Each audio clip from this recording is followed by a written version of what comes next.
ছয়টা জনজাতিক আসাম কেবিনেটত ST ষ্টেটাছটো approve দিয়া হৈছে আমাৰ এইটো লৈ পেলাই আমাৰ যিমানখিনি বড়োলেণ্ড ইউনিভাৰ্চিটিৰ ট্ৰাইবেল ষ্টুডেণ্টছ আমি সবে ওলাই আহিছোঁ আৰু আজি আমাৰ ফাইনেল এক্সাম আছিল পিজি থাৰ্ড ছেমিষ্টাৰৰ আমি এক্সামটো বাতিল কৰি পেলাই আমি গোটেইখিনি ওলাই আহিছোঁ আমি প্ৰটেষ্টত ডেমনষ্ট্ৰেশ্যনত আমি ওলাই আহিছোঁ কিয়নো ছয়টা জনজাতিক এছটি দিয়াৰ লগে লগে আমাৰ যিমানখিনি ভৱিষ্যতত বা ফিউচাৰত বা এতিয়া প্ৰেজেণ্টত আমি যিমানখিনি আমি এছটি হৈ পেলাই আমি যিমানখিনি পাব লগা আমাৰ যিমানখিনি ডিমাণ্ডছ আছে বা ৰাইটছ আছে এইটো আমি আমাৰ পৰা নাইকিয়া হৈ যাব এইকাৰণে আমি গোটেইখিনি ওলাই আহিছোঁ এইটো আমি বড়োলেণ্ড ইউনিভাৰ্চিটিৰ যিমানখিনি ট্ৰাইবেল ষ্টুডেণ্টছ ইয়াৰ ইউনিটিৰ ফালৰ পৰা গোটেই ষ্টুডেণ্ট ওলাই আহিখিনি আমি এইটো কৰিছোঁ এইটো আমি ৰাতিপুৱা 8টাৰ পৰা ষ্টাৰ্ট কৰিছোঁ আৰু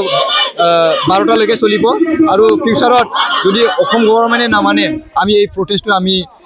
কণ্টিনিউ কৰি থাকিম